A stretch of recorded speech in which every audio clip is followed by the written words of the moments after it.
திருச்சபைக்கு முதல் வணக்கம். பெண்ணாக பிறந்தால் போதுமா? 4 விதமான குணங்கள் இருக்க வேண்டும். அதாவது அச்சம், மடம், ஞான, பயர்ப்பு என்று சொல்லக்கூடிய 4 வித குணங்களை உடையவள் தான் பெண். அவளா பெண்? அவளல்லவோ பெண் என்று பெருக்க வேண்டும். ஆமாம், பிறந்த வீட்டுக்கும் புகுந்த வீட்டுக்கும் பெருமை தேடி தருபவர்தானே பெண். ஆமாம், இது எந்த நாடு?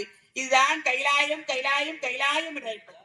இந்த கைலாயத்தை ஆட்சி செய்து வரக்கூடிய ஈசன் பரமேஸ்வரன் உமா மகேஸ்வரனுக்கு இடபாகத்தில் இருக்கக்கூடிய உமா பார்வதா சக்தியோ எனக்கு நாமஜெயம்.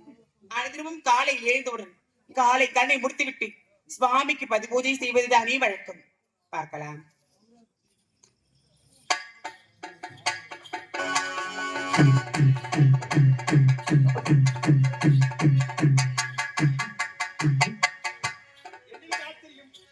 காலம் கடந்து கொண்டிருக்கிறது.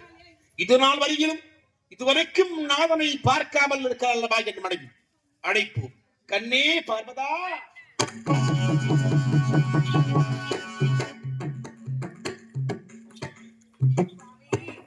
வரவேண்டும் வரவேண்டும் சுவாமி. உங்கள் வருகைக்காகத்தான் வழி மீது விழிவைத்து காத்துக் கொண்டிருக்கிறேன். நான் காலை எழுந்தவுடன் காலை கண்ணை முடித்துவிட்டு உங்களுக்கு பதிபூஜை செய்வதுதானே வழக்கம். எனது பதிபூஜையை நீங்கள் ஏற்றுக்கொள்ள வேண்டும் சுவாமி. பதியாகி ஆண்டவனுக்கு பாதார கமலங்களில் 12 கையில் நஞ்சினால் நீராட்டி பட்டு துணியாற்றி மல்லி ரோஜா வெற்றிவரங்களை கொண்டு வந்து ஆண்டவனுக்கு பாதி செய்ய வேண்டும் என்று அவளோடு கசப்பு செய்யலாமா சுவாமி? ஆரம்பமாகட்டும்.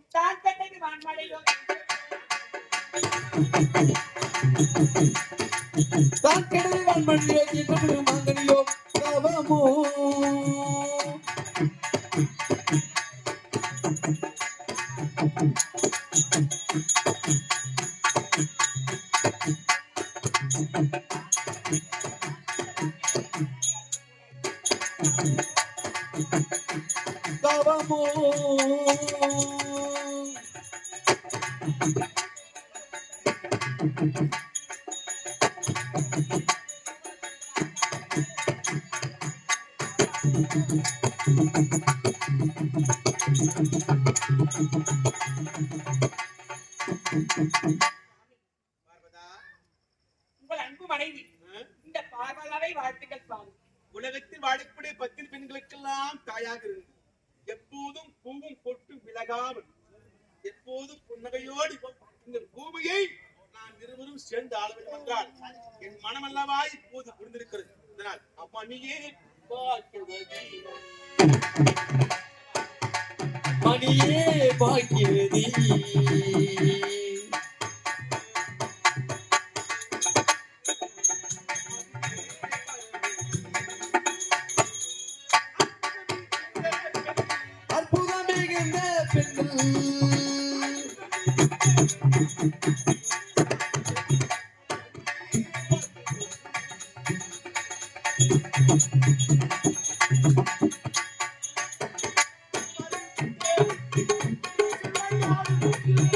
பாரில் உங்களுக்கு இதை சொல்ல யாரும் இல்லை.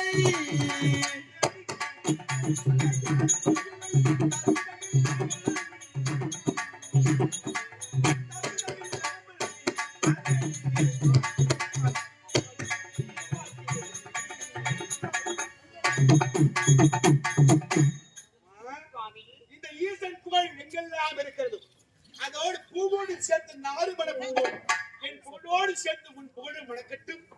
சதியும் பதியுமாக உலகத்தில் வளர்க்கும் மக்களுக்கெல்லாம் நான் இருவரும் இணைந்தே, நீ தாய் நான் தந்தை, நீ பெண் நான் ஆண், நாம் இருவரும் இணைந்திருந்தால்தான் இந்த உலகம் ஒழுங்காக இயங்கிக் கொண்டிருக்கும். ஆமாம் அதனால் சுவாமி நாம் இருவரும் எப்போது சஜீவதியாக இருந்து உலகத்தில் வாழக்கூடிய மக்களுக்கெல்லாம் நாம் மகிழ்ச்சி புரிய வேண்டும். ஏனென்றால் இது அற்புதமான காட்சி. அதிகாலை எழுதியே 4 மணி ஆகுகிறது. இது பேர் என்ன? இப்போ 4 மணி ஆகிறது. இப்போதிலிருந்து 6:30 மணி வரையிலும் இந்த 2:30 மணி நேரம் வந்து பிரம்ம முகூர்த்தம் என்று சொல்வார்கள். எப்படி? பிரம்ம முகூர்த்தம் என்று உலகத்துக்கு சொல்லுவார் ஒளி கொடுப்பவன் யார்? ஆதவன், சூரியன், வெய்யோன், கதிரோன், சுடரோன், பாஸ்கரன் என்று சொல்லக்கூடிய சூரிய தேவன் தான் ஒளி கொடுக்கிறான். ஆனால் சூரியனுக்கு முன்பாகவே தோன்றி இன்று உலகம் இப்படித்தான் இருக்க வேண்டும் என்று இன்று உலகத்தின் மீது எதிர்கொள்வன் யார்? பிரம்மதேவன். அவன் தோன்றிய நேரம்தான் இது அழகான பிரம்ம முகூர்த்தம். அப்படியே சுவாமி 4 மணி முதல் 6:30 மணி வரை இதான் முதல் முகூர்த்தம். ஆனா இந்த முகூர்த்தத்தை நம்ம மாதிரி பாமர மக்களுக்கு ஐயரு குச்சி கொடுக்க மாட்டோம். அப்படியா எப்படி? இந்த 4 மணிலிருந்து 6:30 மணி முகூர்த்தத்தை இந்த பாமர மக்களுக்கு எந்த ஒரு பிராமணனும் குறிச்சு கொடுக்கவே மாட்டான். அப்படியே சுவாமி கொடுக்கிற முகூர்த்தம் 6 7:30 இல்ல 7 9:30 இப்படிதான் கொடுப்பானே தவிர இந்த 4 மணி முதல் 6:30 மணி என்ற முதல் முகூர்த்தம் பிரம்ம முகூர்த்தத்தை எந்த ஒரு பிராமணனும் சாதாரண மக்களுக்கு கொடுப்பதே இல்லை. ஆனால் நாம் இருவரும் இப்போது அழகான கிராமம் விழுப்புரம் மாவட்டம் திண்டிவனம் வட்டம் இந்த சாலை ஓரத்தில் இந்த கிராமத்தை இதுக்கு சாலை. அப்படியா இந்த கிராமத்துக்கு பேரு நெடுஞ்சாலை ஓரமாக அழகாக வந்திருப்பதா இதுக்கு சாலை.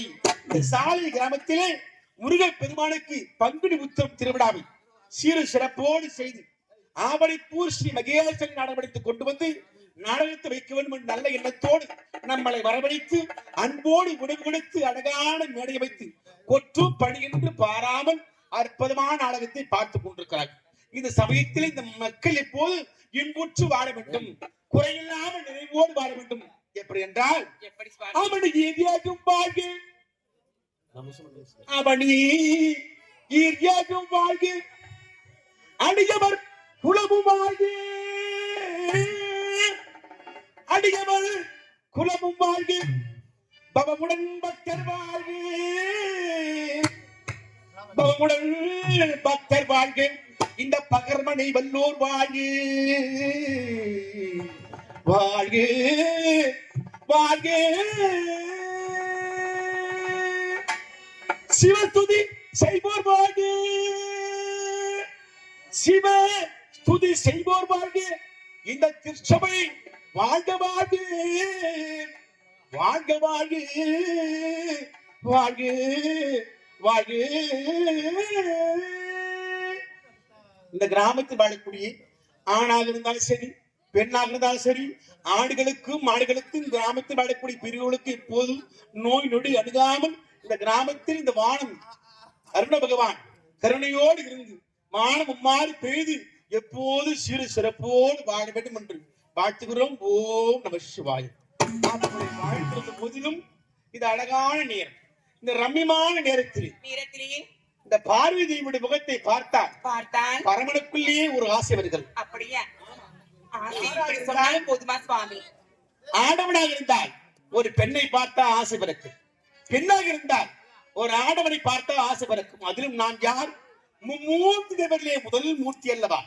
அப்பேற்பட்ட இந்த முதல் மூர்த்தி உன் முத்தான முகத்தை பார்க்கும் பொழுது எனக்கு எப்படி தெரியுமா? எப்படி சுவாமி? ஆடடா பெண்ணிலா புகம் பாடுது அது கண்ணிலே சுகம் தேடுது. அப்படியா? சபாஷ்.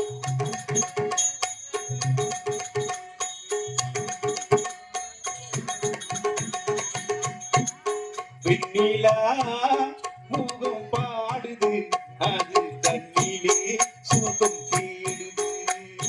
வண்ண மயிலும் வானவில்லும் பெண்ணுருவில் பந்து ஆடுது.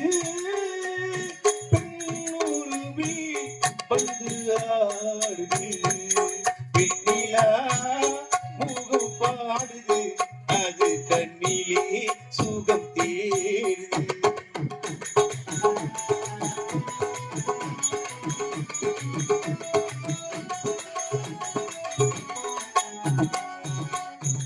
உருவம் அழைக்கும் தாயே, உருவம் அழைக்கும் தாயே, உருவம் அழைக்கும் தாயே, நீ பூத்து மலரும் ஓடி. உருவம் அழைக்கும் தாயே, நீ பூத்து மலரும் ஓடி. சிரித்து மகிழும் நெஞ்சம் உன்னை தேடி வந்தேன் தஞ்சம். சிரித்து மகிழும் நெஞ்சம் உன்னை தேடி வந்தேன் தஞ்சம். வெண்ணிலா, சிரித்து மகிழும் நெஞ்சம் உன்னை தேடி வந்தேன் தஞ்சம். வெண்ணிலா முகம் பாடுது, அது கண்ணிலே சுகம்.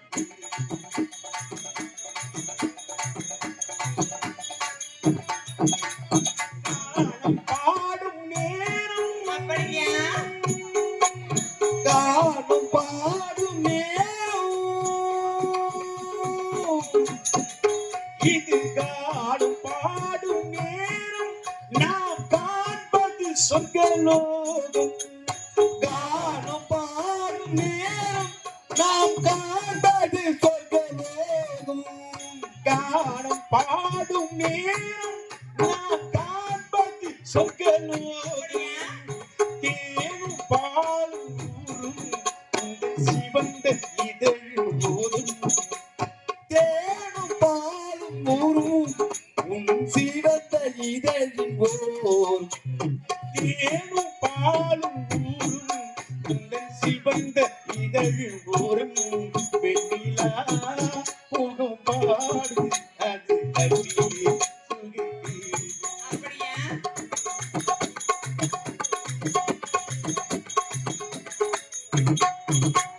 தென்றல் வந்து வீசும், தென்றல் வந்து பேசும்.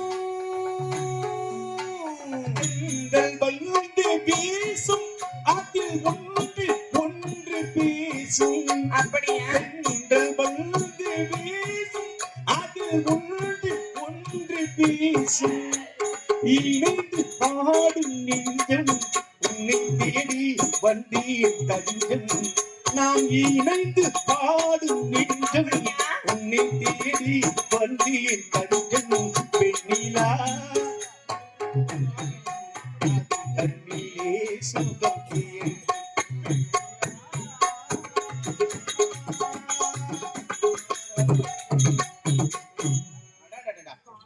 பதியாகி பரவனுக்கு பார்வதி தேவியின் முகத்தை பார்த்தவன் என்னையே அறியாமல் ஆசை பறிந்துவிட்டது. ஆமாம் சுவாமி. ஆனால் நீ யார்?